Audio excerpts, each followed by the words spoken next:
ধরেন আমার বাসে 40 জন যাত্রী আছে, কেউ উঠে কইবে যে ভাইয়া একটু আস্তে চালাবেন, আমার ভয় করে গেল এটা। কেউ কইবে কি এই ড্রাইভার কি বালের গাড়ি চালাস বেড়ায়, গরুর গাড়ি চালাস গাড়ি, এরকম কি গরুর গাড়ি চলে, গরুর গাড়ির মতো গাড়ি চালাস, চালাস এইটা চালাস ওটা চালাস, জোরে চালা জোরে চালা। এখন বলেন একজন বলবে জোরে চালাইতে, একজন বলবে 40 জন যাত্রী থাকে একটা বাসে, সবার মন তো আর রক্ষা করা যায় না। আপনি একটা জিনিস মাথায় রাখবেন, একটা ড্রাইভার নিজ চোখে দেখে একটা পিঁপড়া পর্যন্ত কিন্তু চাক্কার উপর উড়াইব না, সে পিঁপড়াটাকে পর্যন্ত সেভ করে গাড়িটা চালায়, নিজ চোখে দেখা যদি না দেখে সেই ক্ষেত্রে আলাদা। তাহলে দেখা গেছে একটা মানুষ দৌড় দিল, ড্রাইভারটা হাত ব্রেক করলো, হাত ব্রেক করলে আপনার তো একটু ঝাঁকি খাইবেনি, ঝাঁকি খেলে পিছ দিয়ে ওঠে, মানে আমাদের গোষ্ঠী সহ গালগুল দেওয়া শুরু করে, আরে কী গাড়ি ছিল, মানে খারাপ ভাষায় ব্যবহার করে, আমি না করলাম, মানে এমনভাবে তারা ব্যবহার করে কেন হাত ব্রেক দিলাম। আসলে তারা তো পিছনে মেয়ে কিন্তু দেখে না সামনে আসলে কী চলছে, সামনে দেখা গেছে একটা মানুষ দৌড় দিয়েছে, আমার হাত ব্রেক করা লাগছে, সাইড রোড আছে, সাইড রোড থেকে ফট করে একটা অটো রিক্সা বা ভ্যান বা মোটরসাইকেল ঢুকাই দিল, আমার কি হার্ট ব্রেকটা করা লাগলো হঠাৎ করিয়া। তাই হার্ট ব্রেক এই জিনিসটা কিন্তু যাত্রীদের বুঝতে হবে যে আসলে একটা ড্রাইভার কিন্তু ইচ্ছাকৃতভাবে আমি গাড়ি চালাইতেছি ফাঁকা রাস্তাতে আমি যে হার্ট ব্রেক করবো না, কেউই করবে না, কোনো ড্রাইভারই করবো না যে না এখানে আমার হার্ট ব্রেক করতে হইব, কেউই করবো না। কিন্তু যখন একটা মানুষ ঢুকে যায়, একটা ভ্যান রিক্সা অটো ঢুকে যায়, মোটরসাইকেল ঢুকে যায়, তখন তো আমার বাধ্যতামূলক কিন্তু আমার হার্ট ব্রেক করা লাগে। তো আমার মানে প্রয়োজন মতো কতটুকু হার্ট ব্রেক করলে গাড়িটা জমবে আমরা কিন্তু অতটুকুই হার্ট ব্রেক করি, ওর সাথে কিন্তু বেশি হার্ট ব্রেক করা হয় না, কারণ তারে বাঁচাইতে হবে, নিজে বাঁচতে হবে, সব কিছুই। কিন্তু এগুলো কিন্তু যাত্রীরা বুঝতে চায় না। আরেকটা জিনিস হয়েছে, আসলে মজার বিষয় হয়েছে,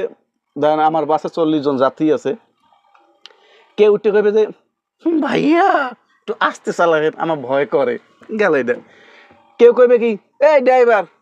কি বালের গাড়ি চালাস বেড়ায়, গরুর গাড়ি চালাস গাড়ি, এরকম কি গরুর গাড়ি চলে, গরুর গাড়ির মতো গাড়ি চালাস, চালাস এইটা চালাস ওটা চালাস, জোরে চালা জোরে চালা। এখন বলেন একজন বলবে জোরে চালাইতে, একজন বলবে আস্তে চালাইতে, এখন যে আস্তে চালাইতে বলবে সে বলবে ভাইয়া একটু আস্তে চালাইন, আমার সমস্যা হয়। আর যে জোরে হে তো দেন ফাড়াই ফুড়াই লাই, হে কিনা এই দেশে মন্ত্রী মিনিস্টার হয়ে গেছে, এই বেড়া জোরে চালা, কি চালাস গরুর গাড়ির মতো চালাস, গাড়ি চালাস কি খাস নাই, না খাই রয়েছিস খাওয়ামু না খাই চালা, মানে এইরকম যে আসলে এগুলো কিন্তু ঠিক না। আসলে ব্যবহারে কিন্তু বংশের পরিচয়।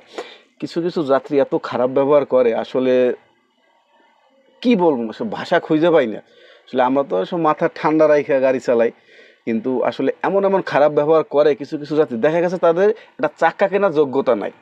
কিন্তু 300 টাকা 500 টাকা একটা সিট কিনছে মানে আর গাড়ি হ্যার হয়ে গেছে, হ্যার কথা মতো চলতে হবে, সার উঠছে, সার যা বলবে আমার তাই শুনতে হবে, সারের কথার মতো বাইরে কোনো যাওয়া যাবে না, সার বলছে জোরে উড়েই যাও উড়েই যেতে হবে, মানে কিন্তু দেখা গেছে একটা চাক্কা কেনা কিন্তু তার যোগ্যতা নাই, কিন্তু 300 টাকা একটা সিট কিনা মানে সে যে এমন ভাব লয় মনে হয় ফুল গাইডেই তার।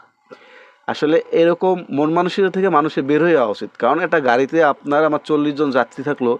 আমার তো সবাই সেফটি নিরাপত্তা, আমার সেফটি আমার নিরাপত্তা